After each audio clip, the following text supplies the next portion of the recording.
The hydrological parameters should be known before starting the hydro, before designing the hydraulic structures, and that may be sometimes we need the flood value. What is the probable maximum flood that is coming in that river?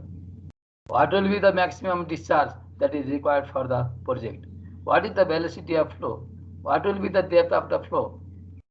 How the depth of river water changes according to the season of the year. Such data must be known while designing the hydraulic structure. So, how can you get and interpret the hydrological data? That is the main basic concept that should be given to the student in this semester, which is covered by the subject engineering hydrology. The course detail. The first chapter is introduction, which is of 2 hours duration, which is of 2 hour duration. In 1.1, definition and uses of engineering hydrology. What is hydrology? What are the uses of engineering hydrology? What are the branches of hydrology? What is the engineering hydrology? We are not related to the general hydrology or scientific hydrology. We are not concerned with the scientific hydrology, but our concern is to the engineering hydrology, which is also called applied hydrology. Application of hydrology in engineering field. That's why this is the engineering hydrology or applied hydrology. What is the hydrology and what are the uses of applied hydrology? This is the this chapter heading 1.1, and in 1.2, hydrological cycle and water balance equation. The hydrological cycle basically is the water cycle, that is the water from the surface of the earth escape into the atmosphere. The loss of water from the surface of the earth to the atmosphere due to the rise in temperature, due to the radiation, due to the atmospheric pressure, due to the vapor pressure, or other wind speed and other meteorological factors. So the water lost from the earth surface to the atmosphere in the form of vapor or gas, and that vapor or gas reaches to the higher altitude, and where the atmospheric pressure, where the pressure is very low and where the climate is very cool, and they form into the clouds and condense, and again that water reach the surface of the earth through different forms of precipitation like rainfall, snowfall, dew, sleet, drizzle, glaze, and hailstones, etc. That is the the loss of water from the ground to the atmosphere, and again supply of water from the atmosphere to the ground surface, in which this cycle continues for ever and ever, maintaining the balance between the balance of water between the earth and the atmosphere, which is also called the water cycle.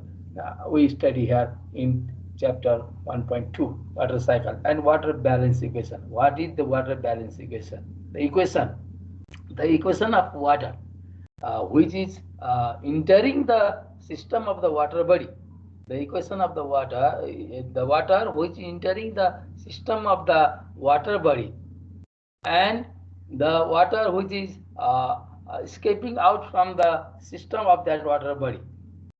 There is the balance between these will be the change in the storage for the certain time interval. That is water inflow water minus outflow water gives the value of change in storage of the water body, which is called the water balance equation.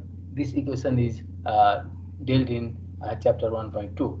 In chapter 1.3, development of hydrometeorological study in Nepal. What is the history of hydrometeorology in Nepal? This is the how hydrology is developed in Nepal. How hydrological study is developed in Nepal. This is the history of the hydrology in Nepal. We study in 1.3. This is the for the chapter 1 first. And in chapter 2, the precipitation, which covers 8 hours of time duration. This is for precipitation. It is allocated of and of 8 hours time, which is the very important chapter. You can have some theoretical aspect of knowledge in this chapter, but all of the questions are related to the numerical problems. Certain questions are related to the numerical problem. In 2.1, causes, forms and types of precipitation. As already I have discussed that the precipitation is nothing. Precipitation is the forms of water that reaching the surface of the earth from the atmosphere is called precipitation. Precipitation means in your study, in your previous study in 10+2, while you doing the practical, the precipitation means another thing. The remaining thing is the precipitation. While doing precipitation, while you while you filter the something, the remaining waste remains on the filter paper will be the precipitation. But in this chapter, precipitation is the forms of water. Forms of water is called precipitation. Causes, forms and types of precipitation. What are the causes of precipitation? What are the different forms of precipitation? What are the types of precipitation? These things are studied in heading 2.1. In 2.2, measurement of rainfall. What are the how can we measure the rainfall data? How can we measure the rainfall amount? We measure the rainfall by using the rain gauge. These rain gauges are provided at certain points of the catchment area. The one catchment area may cover 5 to 10 stations, and the daily measurement of rainfall data from those stations are accumulated, and the average value of rainfall is considered as the rainfall of that area. If you say that in a day, in 24 hours, there is 20 mm of rainfall in Pokhara, it means 20 mm of rainfall in Pokhara means if the Pokhara valley is plain and there is no loss of water into the ground or flow of water from the surface to the river, and there is no evaporation, then 20 mm of water that is falling from the atmosphere to the Pokhara area will be flooded. That is 20 mm water, that is rainwater that accumulated on the plain surface of the Pokhara valley will be 20 mm. If that water will not be evaporated, will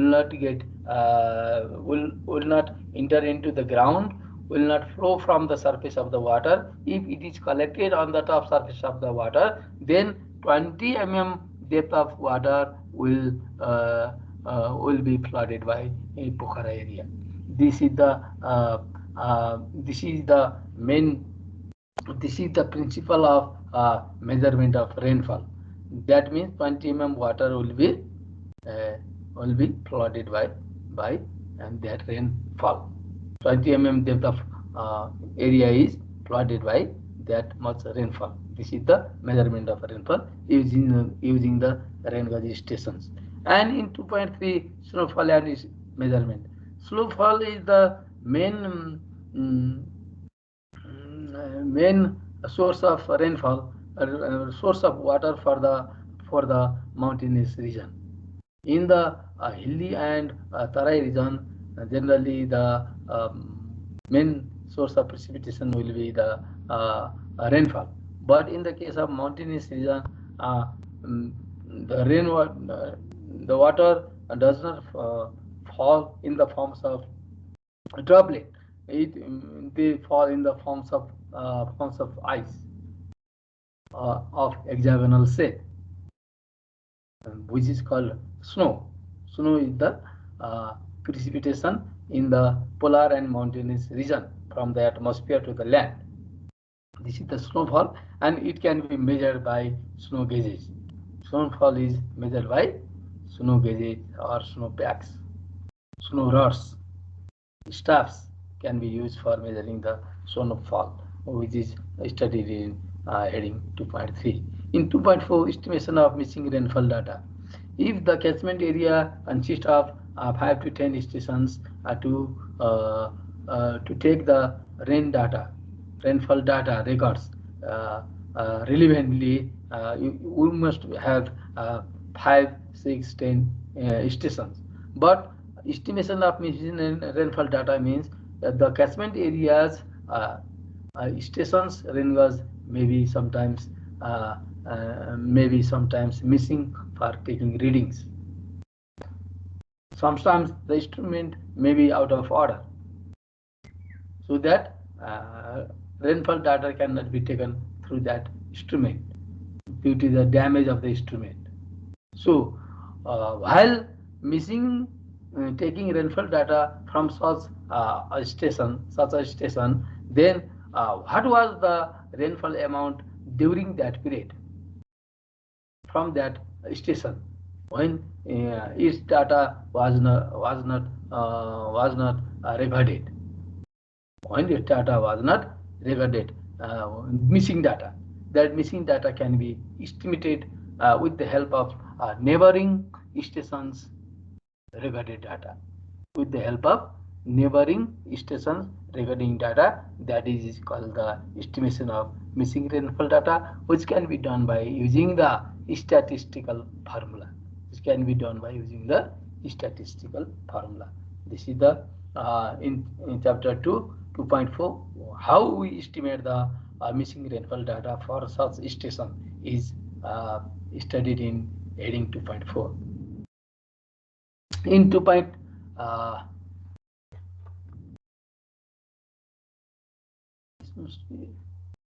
Let me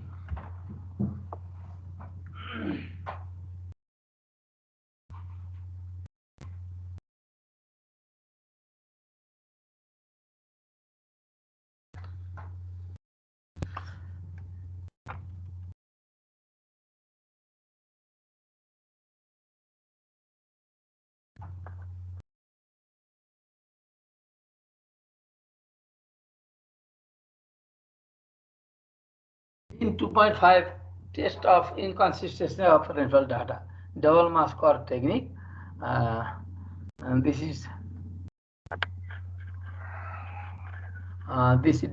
test for inconsistency of rainfall data. Double mask score technique is used to check the inconsistency of the rainfall data, whether the data collected by the station, or by the rain gauge of that station is consistent, is consistent or not. That is, the data recorded by the station is not at the proper trend, is not recorded in the proper way that of the previous year's record. So there is change of rainfall data may appear due to the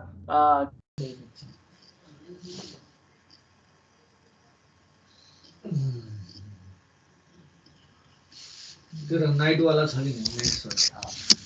I'm just telling you about the test of inconsistency of rainfall data, uh, which is calculated by using the double mask score technique.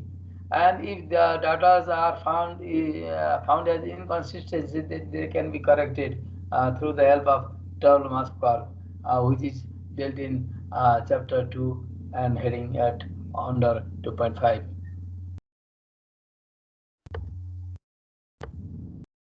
In 2.6, precipitation of rainfall data, mass curve, hydrograph, average curve of annual rainfall data, rainfall. These are the techniques for presenting the rainfall data.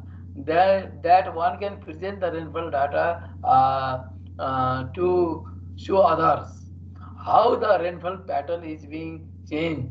What is the rainfall scenario of the area, how the rainfall of the area is changing, and what is the cause of such situation. That these things can be presented to the mass. These things can be presented to the high level officers through the technique of mass curve, hydrograph, average curve, and rainfall, etc. This can be presentation of rainfall data in various forms. We can present the rainfall data. Now, in 2.7, estimation of mean rainfall over an area. How can we estimate the mean rainfall over an area? How can we estimate the average rainfall of the area? With the help of the rain gauge stations provided at that area. The mean average rainfall data is calculated by using the three methods. These three methods are arithmetic average method, Thiessen polygon method, as well as the isohydral method. What are these methods? We study in chapter 2.7, and in 2.8, development of intensity duration curve, IDF curve. It's called IDF curve. What is the equation of the IDF curve? How can we develop the intensity duration frequency curve? It is the plot between the intensity of rainfall versus the time of the rainfall. It is the plot between the intensity of rainfall versus the time of rainfall. The third parameter, frequency, also known as the return period. Frequency, or also known as the interval of continuous raining. If we plot the intensity versus duration for the 1 day storm or the 1 day storm, then intensity duration curve for 1 day frequency.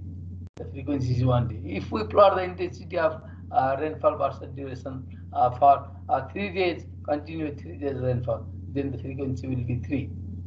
If the frequency of rainfall is 12 hours 1 day, if the frequency of rainfall is 2 days, 2 day frequency, the intensity and duration and frequency is considered as the third parameter in the equation. This is the development of intensity duration frequency curve, which shows the variation of intensity of rainfall according to the duration of time of rainfall. Duration of rainfall. How the intensity of rainfall decreases due to the duration. How it is increases. What intensity of rainfall is falling on the surface of the earth from the atmosphere.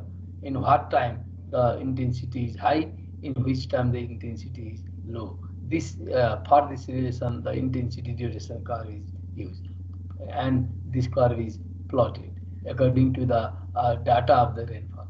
In 2.9 heading, depth area duration curve. This is the depth of rainfall, area covered by the rainfall, and duration of the rainfall, which is also known as DAD curve, DAD, DAD curve. This is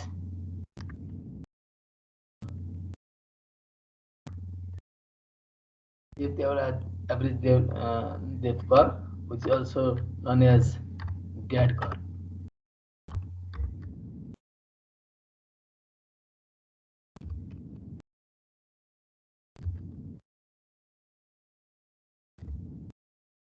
DAD curve.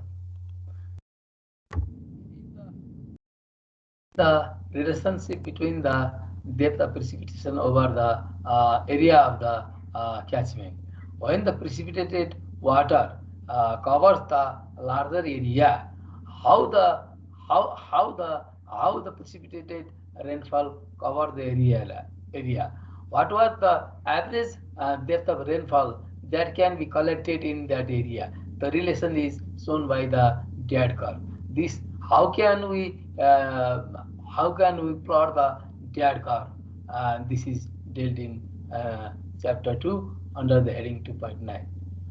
These are the up to this chapter 2 is DAD curve. It is for the portion for the precipitation.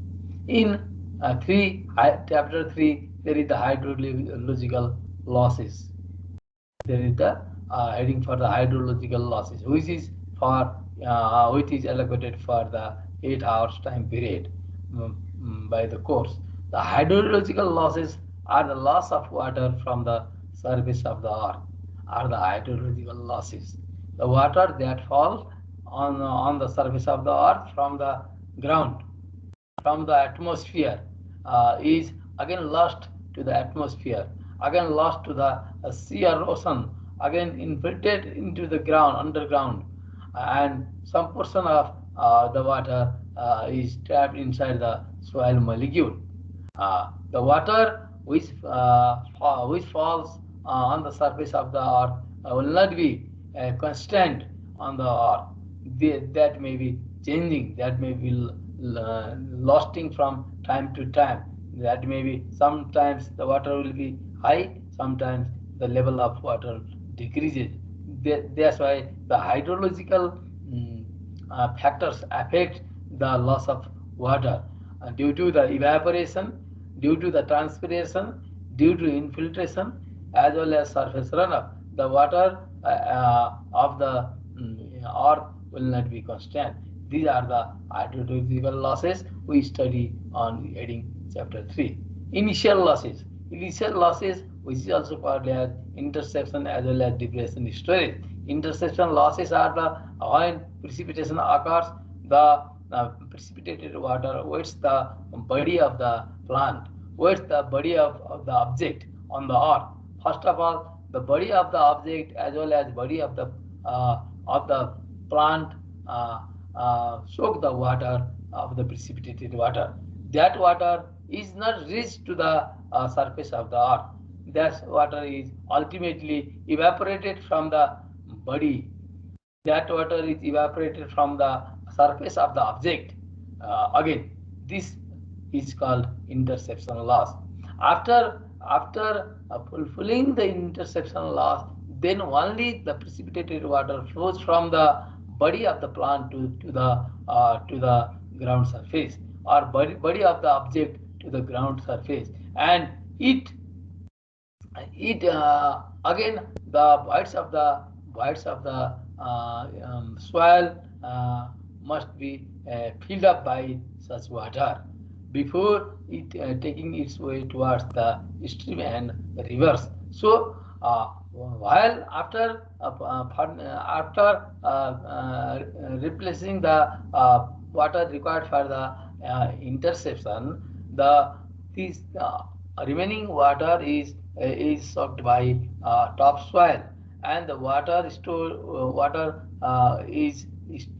in the voids of the soil, which is not directly drained to the downward movement of the soil grain. It is only that water is held by the soil porous.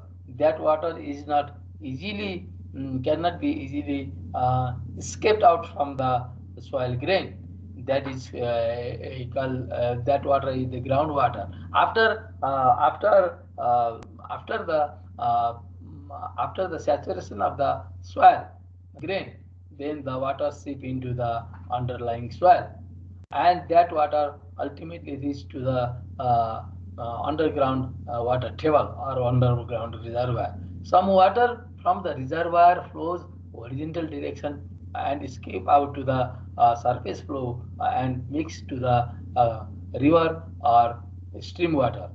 That is called the underground subsurface flow. That is called subsurface flow. The water that seeps into the underground soil, which moves horizontally and meets the way towards the stream or river, is called the subsurface runoff.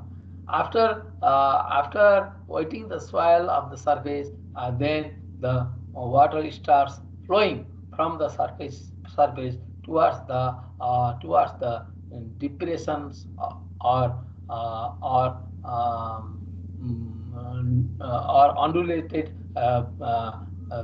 spots by to fill up these spots by the water. That water stored in the such spots is called depression storage.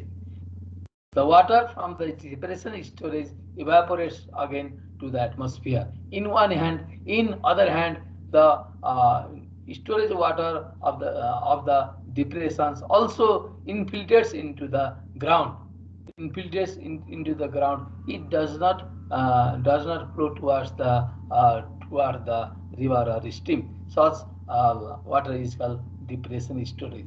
After replenishing the all the need of water for interception, depression storage, initial absorption of water from the soil voids, then only remaining part of water starts moving from the surface of the soil towards the river or stream. That water is called surface runoff. The surface runoff provides the discharge of the river. Surface runoff helps to increase the water level of the river. For our concern, we use the river water. We use the river water for the various purposes, such as hydropower generation, such as irrigation, such as drinking water purpose, such as navigation for the ship transportation or boat transportation in the river. So water of the river is basically utilized for the human need by constructing the engineering projects over them. So we are focusing basically the ground sources of the water for our use. If the ground sources is not available, or ground source is available, though we cannot afford them to take easily by constructing the huge project due to our financial deficit, then we can use the underground sources as well. So this is the initial loss, interception loss, depression storage are the loss of water which does not allow water to flow towards the river. It's called the initial losses. Evaporation process. The water is lost from the surface of the earth again towards the atmosphere through the evaporation process. The state of changing water from the liquid to the gaseous state is called process of evaporation. The various meteorological parameters. This meteorological means it is the study of the season. It is the study of season, season and the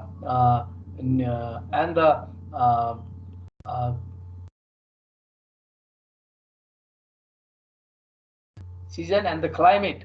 The meteorology basically deals with the study of the season and climate change of the earth and atmosphere. Basically, meteorology related to the atmosphere, which helps to change the season, which helps to change the climate. Sometimes our earth, sometimes it may cold, sometimes it may hot, and sometimes it is of moderate temperature. These are all these factors, meteorological factors, affect the environment of the earth or environment of the atmosphere, which is dealt with the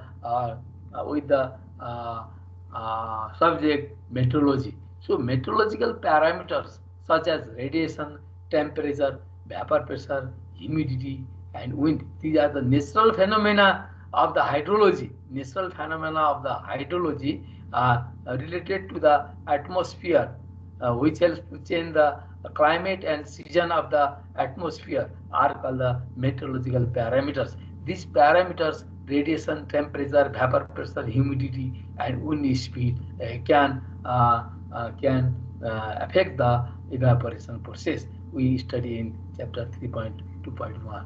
In 3.2.2, energy budget method and mass transfer method, or Dalton's law.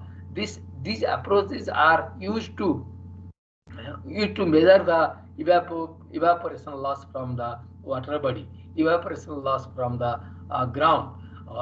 Energy budget method and mass transfer approach using the Dalton's law, using the Dalton's law, we use these methods to find the evaporation loss in mm per day from the source of water. We study which are the analytical method of finding the evaporation. Other is in 3.2.3 evaporimeters. Evaporimeters are the vessels or containers that helps to find the evaporation from the water body. These are the evaporimeter meters are used to find the evaporation process through the practical process, through using the uh, practical test is conducted, practical is conducted from the evaporimeter to find the evaporation process. These are the methods of finding the practical method by using evaporimeter, and analytical method as well as other empirical formula can be used in this method, in energy budget method, as well as mass transfers and Dalton's law. Basically, the empirical methods are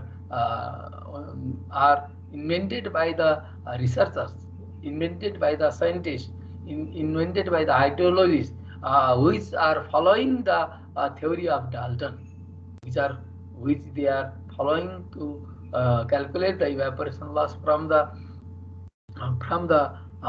water body is used by using the Dalton's theory. This is the this is the uh, this is the loss, how we estimate the evaporation loss from the source of water. Now, evapotranspiration in 3.3, there is the heading evapotranspiration. In this evapotranspiration, you can see here that two words are here. One word is evaporation and another word is transpiration. The evapotranspiration is the combined form of evaporation and the transpiration. Evaporation is the vaporization of water molecule of the water body by the process of evaporation. Evaporation is the vaporization and escaping of water molecule from the water body to the atmosphere. Evaporation is that, but transpiration is the vaporization of water molecule from the plant body, not from the water body, but from the plant body. The plant body, through the stomata of the leaf, the plant drains the water. Through the stomata of the leaf, the plant drains unwanted water during its metabolic process. That water is evaporated again from the leaves of the plant, which is also called the transpiration. So the plant is on the water body. The plant is on the land. The evaporation from the land and water body takes place in one hand. In another hand, the evaporation from the vegetation cover area also takes place. That is, evaporation from the leaves of the plants also takes place at the same time. So in hydrology and irrigation practice, both evaporation and transpiration from the same area is considered as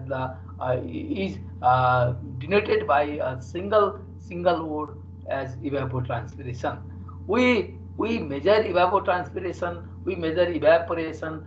Both the things are from the same area. So what will be the value of transpiration? What will be the value of evaporation? It is very difficult to calculate. So both the terms are combined as the one, and evapotranspiration, which is called evapotranspiration. This is the chapter 3 and on the heading 3.3. This evapotranspiration can be measured by using the lazimeter. Lazimeter is used in the practical method, and evapotranspiration can be measured by using the Penman's equation. This is the analytical method. This is the formula method. Penman's formula method is used to find the evapotranspiration, and the lazimeter is used to find the evaporation from the area by using the practical approach. These are how we measure the evaporation. The actual evapotranspiration is the real evapotranspiration from the area is called actual evapotranspiration. But potential evapotranspiration is the evapotranspiration from the area such that the area on which vegetation is there, which the need of water for the vegetation is not limited there. The water is in the plenty amount, so that there is no deficit of water for the growth of the plant. It's from such area, if evapotranspiration takes place, then that evapotranspiration is called potential evapotranspiration. But actually, in actual evapotranspiration, there may not be sufficient moisture content in the soil for the growth of the plant. If the moisture content of the soil of the surrounding area is up to the field capacity level and the evaporation takes place, then actual evaporation of that place will be equal to the potential evapotranspiration of that area. Both the things both the things are same, but both the meaning of actual evapotranspiration and potential evapotranspiration are same, but difference is that in the potential evapotranspiration case, the soil on which plants are grown or sown, on which vegetations are grown or sown, is provided with sufficient water supply. Is provided with sufficient water supply for its growth. There is no deficit of supplying water. Plant cannot be dry out due to the deficit of water in the case of potential evapotranspiration. But in actual evapotranspiration, the provided or supply water for the plant may not be adequate, which may be less than the field capacity of the soil, which may be less than the maximum water holding capacity of the soil, which may be less than the maximum water holding capacity of the soil. From such soil, if evapotranspiration takes place, then that evapotranspiration is called actual evapotranspiration. But for the soil whose moisture content is always up to the field capacity, then there is the plenty of water for the need of the plant to its growth. Then evapotranspiration from such land is called potential evapotranspiration.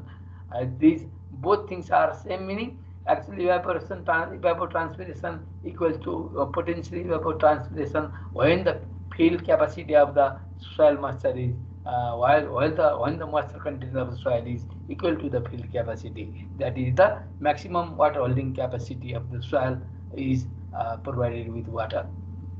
Now, in 3.4, infiltration. Infiltration is the portion of precipitated water that is seep into the ground. That is seep into the ground. That is underground water. The water which follows its way towards the underground soil is called infiltration. Infiltration first takes place by the top surface lying soil, which absorb water from the surface, and the sides of the soil pores are filled up with the absorbed water. After when soil gets saturated, it transfer water to the underlying soil. After it gets saturated, the soil transfer water to the underlying soil through the action of gravity. Ultimately this water reaches to the underground water table. The water that takes its way towards the underground water table is called the percolation loss. The water that is absorbed in the soil column is called absorption loss.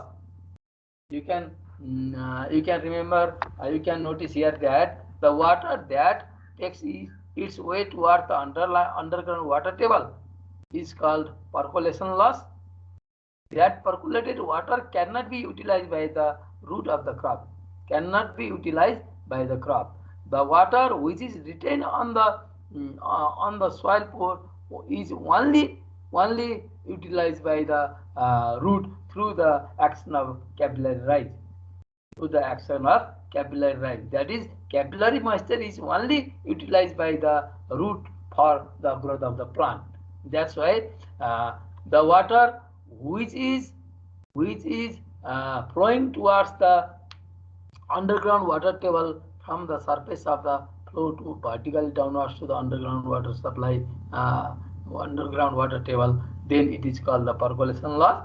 The water which is retained on the soil column is called the absorption loss. The water which is retained on in the soil column is called absorption loss. The seeping water, the seeping water into the ground is called infiltration. The infiltrated water, some part is going down towards the water table through the action of gravity is called percolation loss. But some water is horizontally transferred from one soil particle to another soil particle. Ultimately, that water moves in the horizontal direction and mix up to the soil, mix up to the nearby river or stream is called the subsurface runoff. The water, the infiltrated water, which takes its way towards the stream or river through the horizontal movement of flow without flowing underground, without going to the underground water table, but it travels in the horizontal direction and moves towards the nearby stream or river is called the subsurface runoff. This is the portion of subsurface runoff. That's why infiltration helps to provide, infiltrated water helps to provide supply of moisture to the crop in one hand. In second, infiltration also helps to reduce the erosion, reduce the soil erosion, because the surface runoff is reduced by the infiltrated water. If the portion of the precipitation is more portion of the precipitation is infiltration, then a little amount of water will flow from the surface, hence that water do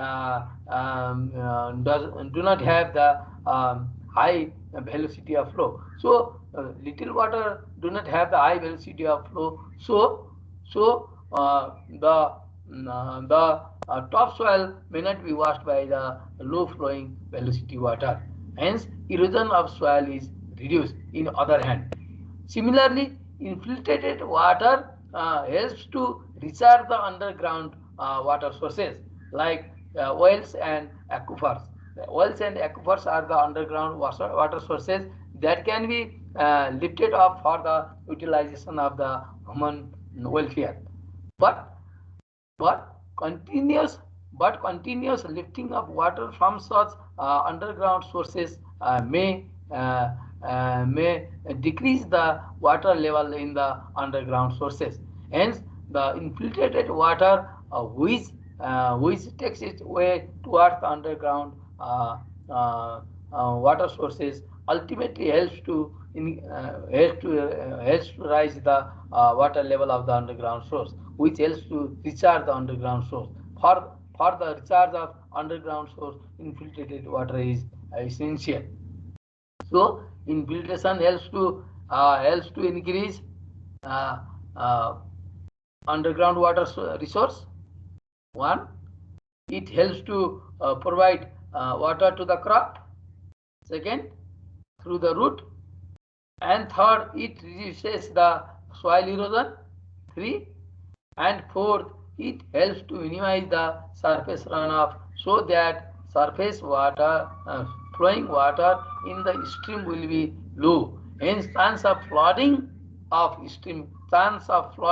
the stream is minimized. It helps to control the flood also. These four things are very important in case of infiltration. Now, infiltration and the capacity of infiltration is calculated as the unit centimeter per hour. When the rainfall or precipitation rate is lower than the infiltration rate capacity, then all the precipitated water will be infiltrated into the ground. If the rate of rainfall is higher than the infiltration rate, then then only the rainwater starts flowing as the surface flow towards the river. This is the case, and the infiltration capacity or infiltration rate is calculated by analytical method by using the Horton's equation. Horton is an American who developed the equation related to the infiltration. According to him, the infiltration is maximum when the starting of the rainfall. Infiltration is maximum because soil is dry, so it absorbs a lot of water of the rainwater. And after when the rainfall is continue, the absorption capacity of the soil will decrease simultaneously, because the soil is getting more and more saturated than the initial case. And when soil is fully saturated, then infiltration rate of the soil is constant to the some value. So while trying the infiltration equation, when drawing the infiltration curve according to the infiltration equation, according to the infiltration equation, this curve will be downward, downward sensitivity जति बढाए पनि त्यस्तै हो के by the Horton, which is, and gave his own equation for this होइन infiltration भनौँ according to the time of duration as well as the rainfall. Now, this is the equation which helps to find the capacity of the soil. And in 4.2 infiltration indices, these are the indices which denote capacity. These are the indices which denote the infiltration capacity are phi index and W index. We study in heading 3.4.2. In heading 3.4.3, infiltrometers these are the apparatus or instrument or vessels used to measure the infiltration capacity of the soil. These are the how can we measure the infiltration? Horton's equation analytical method, infiltration indices, and infiltrometer practical method. Infiltration indices is also the analytical method or practical method. Surface runoff. In chapter 4, we study about the surface runoff. After allowing the water for interception loss, evaporation, infiltration, the remaining part of water will flow from the surface of the earth, which is known as surface runoff. This surface runoff is very useful in case for us, because we all we are all concerned for this water, surface runoff water, because it helps to provide sufficient discharge to the river. River discharge is necessary, river water is necessary for all the necessary water related processes such as irrigation, hydropower, navigation, water supply, etc. So surface runoff is the precipitated water that moves towards the stream or river is called surface runoff through the surface flow, through the ground flow, not underground flow, through the top surface flow is called surface runoff. For this heading, 8 hours time is allocated. 4.1 drainage basin and its quantitative characteristics. What are the drainage basin? What are the characteristics of the drainage basin? What type of drainage basin produce more surface runoff is studied here. And in 4.2 factors affecting runoff from the catchment. What are the factors that affect the runoff? What are the factors that affect the runoff from the catchment? We study in this heading. 4.3 relationship between runoff and rainfall. This is the relation which is derived from the previous data of rainfall and runoff trend of that area, so that we can relate the rainfall and runoff correlations with the help of previous data, and we can plot the graph, or we can make the equation. That equation is called rainfall runoff equation, relationship equation. In 4.4, stream gauging. What is stream gauging means how we can measure the depth of water from the stream. The process of measuring depth of water from the stream, or stream gauging not only related to the depth of water, it also helps to measure the velocity discharge also. Gauging site. Gauging site means that site from which we can measure depth, velocity, as well as discharge of the river. The selection of site. What is the proper site to for the gauging? What is the proper site for the gauging? Type of gauges and measurement. What are the types of gauges we use to measure the depth of flow? How can we measure? How can we measure the and how can we take the measurement from the gauging stations, gauging sites? This is dealt in chapter 4 on the heading 4.4. In the heading 4.5, stream flow measurement by velocity area method. What will be the discharge of the stream using the velocity area method? As we already studied that in hydrology or fluid mechanics, discharge Q is equal to area into velocity of flow. If we know the area of cross section of the river and velocity of flow of water, then we can measure the stream flow. That is, we can measure the discharge of the river. The discharge of the river again can be, velocity can be measured using current meter. Current meter is an instrument used to measure the velocity of flow. Floats, the floating objects can be used to find the velocity of flow, or velocity rods can be used to find the velocity of flow. Sectional area of the river is worked out, and with respect to the sectional area, the velocity of flow can be measured by using current meter or float or velocity rod. After finding the velocity of flow and cross-sectional area of the flow, then the discharge from the stream is calculated by using velocity area method. Q is equal to area into velocity. This is the 4.5. And in 4.6, stream flow computation by slope area method. This is the slope area method is basically works under the principle of Bernoulli's principle, that is energy transfer from one level to another level. You have already studied this Bernoulli's principle in fluid mechanics. I think in fluid mechanics you studied the Bernoulli's principle. The energy remains same from one side to another. Change in energy plus upstream side energy and downstream side energy, and that is balanced in between them. So this principle is Bernoulli principle is used here, which includes the potential energy, kinetic energy are considered here in this slope area method.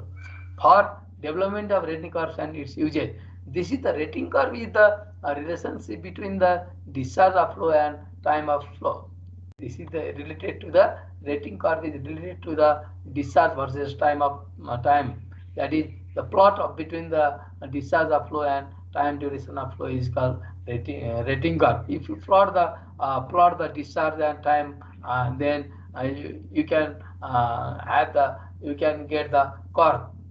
That curve can be utilized for the to find the discharge and depth of flow. The depth of flow is related to the discharge of the flow here. This curve shows the depth and discharge relationship. If depth of the river is known, then from the rating curve you can know rating equation or rating curve. You can know the discharge of the flow. If you know the discharge of the flow from the rating curve, you can estimate the depth of flow. Vice versa, you can, if one parameter is known, then second parameter can be easily determined by using the rating curve. So rating curve is used. This is this is dealt in chapter 4.7. In 4.8, estimation of monthly rainfall flow from rainfall. The estimation of monthly flow from the rainfall. What will be the discharge of flow? What will be the discharge of flow in the certain month of year from the rainfall pattern of that month. This can be this can be calculated using the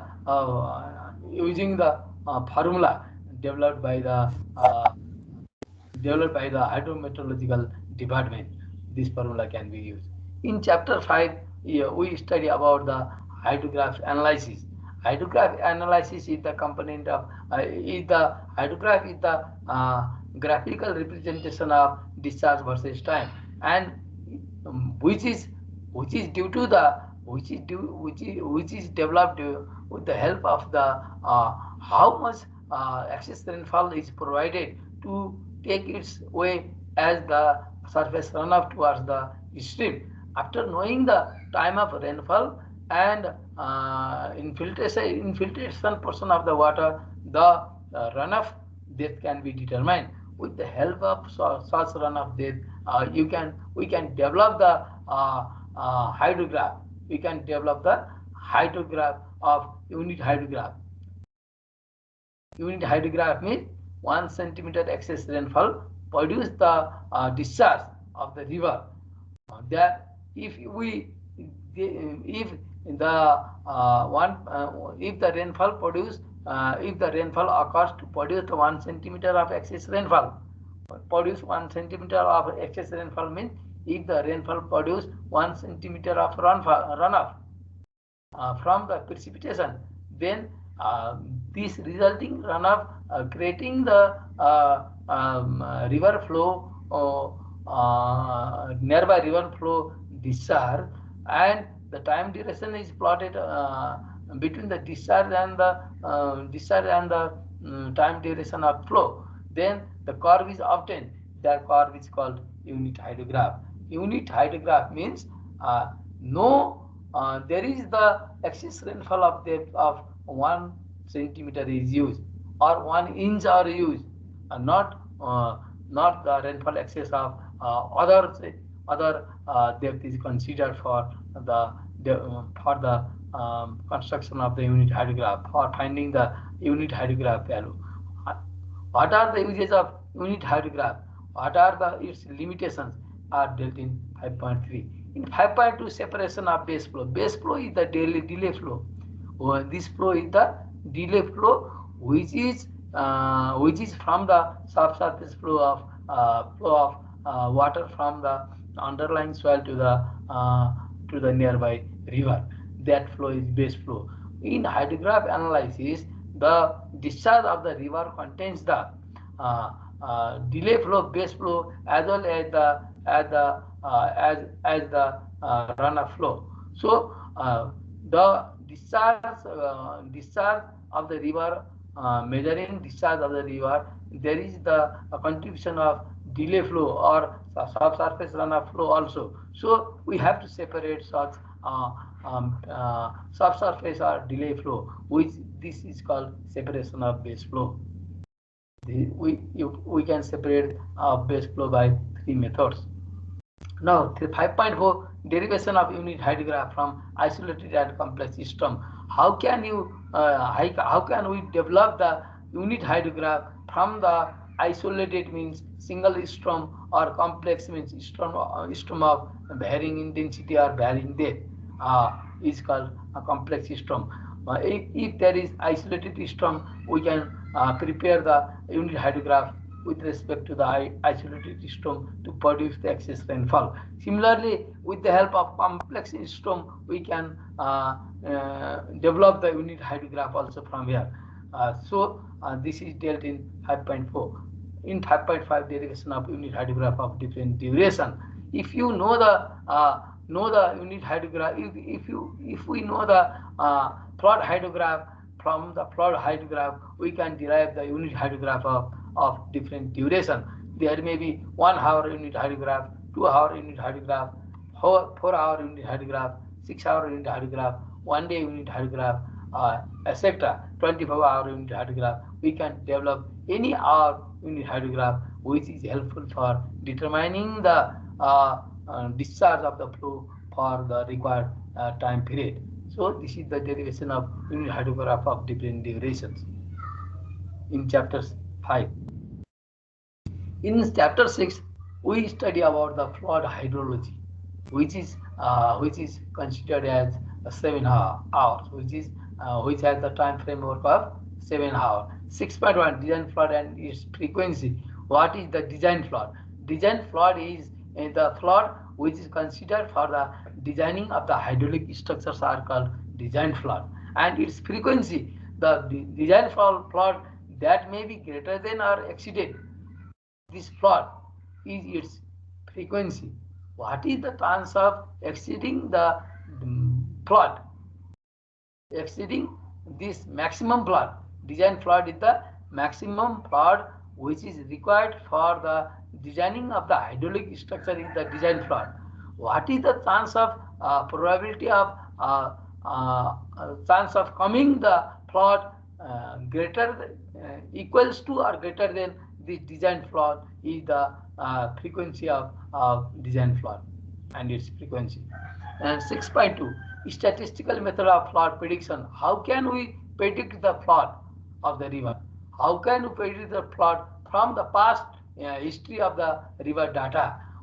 How can we predict the flood from the past hydrology of the river data? This is the statistical formula can be used. Continuous probability distribution method, return period, frequency risk analysis, plotting position method, frequency factor, log Pearson type 3 method, Gumbel extreme value probability method are the methods for calculating methods to calculate the statistical approach of flood prediction. We study here in 6.2 up to 6.2.1 to 6.2.5. These are the statistical approach of flood prediction we use here. And in 6.3, flood prediction by rational and empirical method. A rational formula is used to find the flood.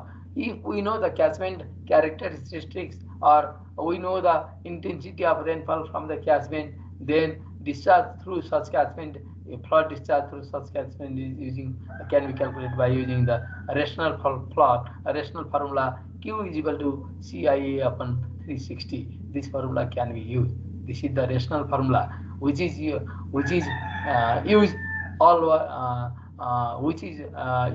in calculating flood discharge worldwide. This is the rational formula, and other empirical formulas are the derived formula. These formulas are invented by the hydrologists or scientists from their research, from their experiment. Such formulas can be used to determine the flood prediction discharge. These are the empirical formula can be used also. In the last chapter, this is the 7th chapter, on which flood routing is studied 5 hours. These all chapter, 6 chapter, 7 chapter, 4 chapter, all are the 3 chapter, 2nd chapter, all are the chapters related to the numerical problems. All the numerical problems are very important here. This flood routing, this is the routing. Routing means to find the flood value. Routing means to find the discharge value of the flood that comes from the structure. It's called flood routing. The flood which is obstructed by the hydraulic structure, dam, barrage, where are the hydraulic structure which can obstruct the flood of the which can obstruct the flow of the river. If the flood wave or flood water travels overtopping such structures, it may disrupt the other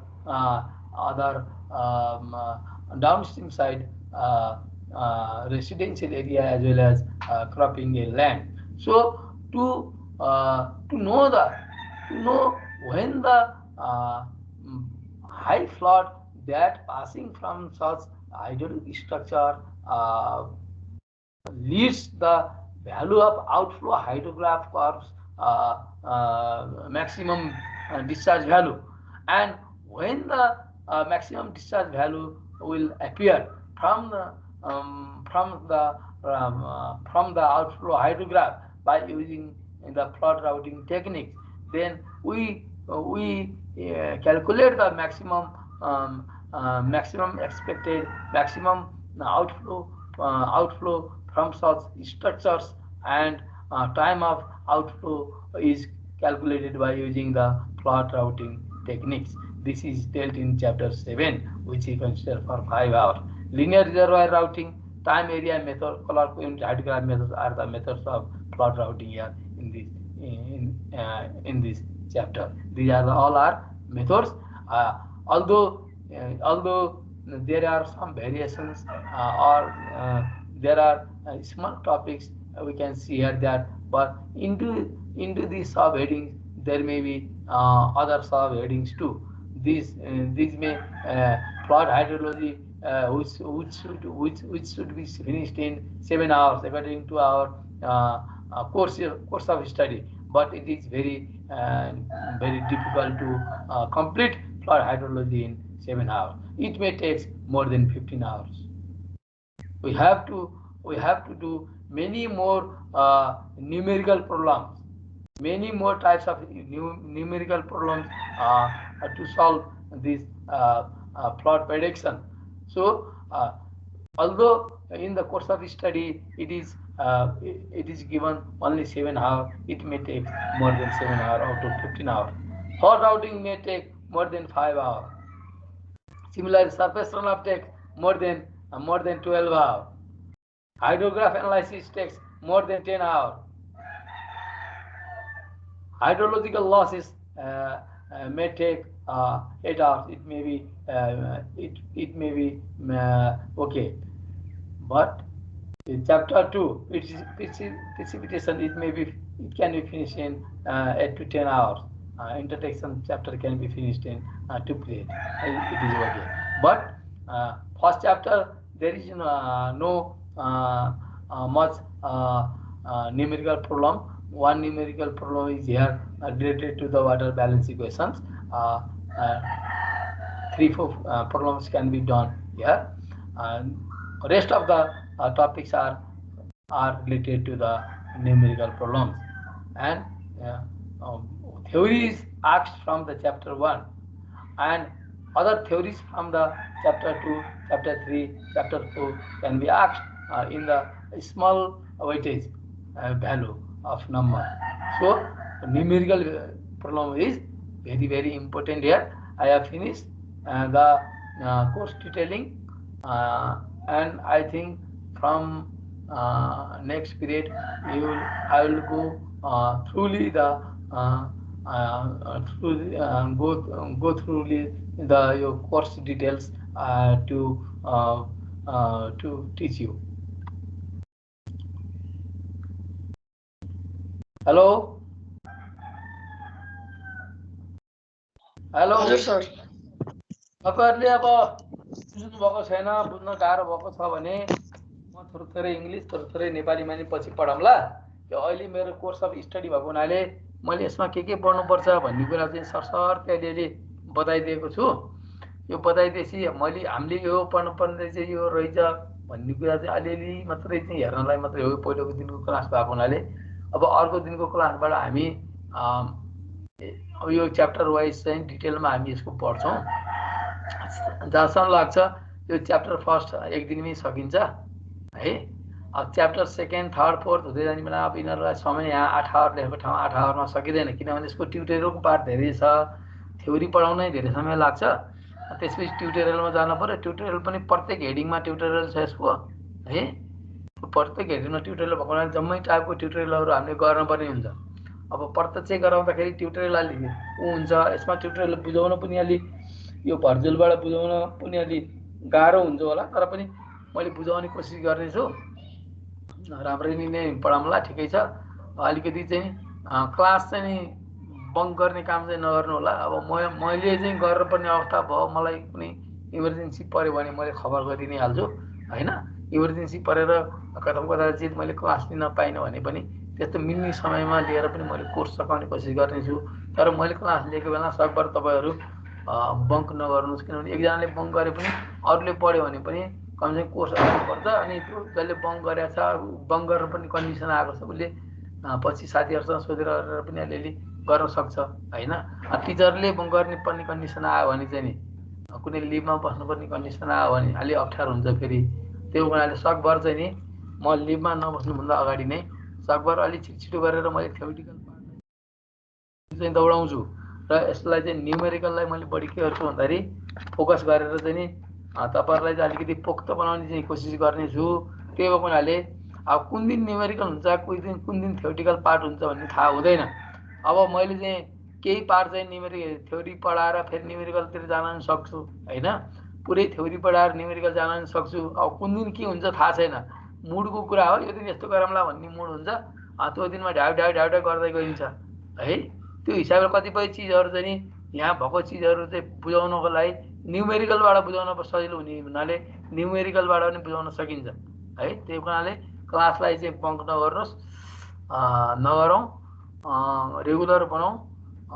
अब नम्बरको फिर गर्नु पर्दैन है। Number चाहिँ सरले number दिन्न कि भनेर डराउनु पर्छ। नम्बर म दिन्छु, एटेन्डेन्स रेगुलर हुनु पर्यो, डिसिप्लिन हुनु पर्यो र एसेसमेन्टमा पनि त्यसले राम्रो गर्नु पर्यो। त्यो भएपछि नम्बर पाइन्छ। नम्बर चाहिँ दिने कुरामा चाहिँ कन्जुस चाहिँ मैले गर्दिनँ, तर अबिडियन्ट स्टुडेन्ट चाहिँ हुनुपर्छ। ल यति भन्दै मैले आजको चाहिँ नि यो अब यो यहाँ दिएको छ ट्युटोरियलहरू छ, यहाँ 15 आवरको विभिन्न विषय उसको। यो 15 आवरमा ट्युटोरियल सक्दै सकिँदैन जति लेखे पनि। अब estimation of missing rainfall data भने एउटाले मात्र गरेर भने धेरै छन् डाटाहरू, धेरै तरिकाले गरिन्छ। यो गर्दाखेरि समय धेरै लाग्छ। Check for inconsistency of rainfall भनेको एउटा पिरियडमा सकिँदैन यो है। इस्टिमेसन अफ मिन ओभर एन्ड ओभर 3 मेथड भनेको छ, यो 1 घन्टामा सकिँदैन, बढी लाग्छ। इस्टिमेसन पढ्दै यो चाहिँ सकिन्छ। Use of hot education program related information 1 घन्टामा सकिँदैन। Discharge complete by velocity area method slope area method 1 घन्टामा सकिँदैन।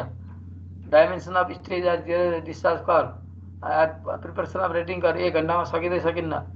Determination unit hydrograph from isolated complexion 2 घन्टामा सकिँदैन। मिनिमम पनि यो चाहिँ 5-6 घन्टा 7 घन्टा लाग्छ यो डिटर्मिनेसन अफ युनिट हाइड्रोग्राफ पनि।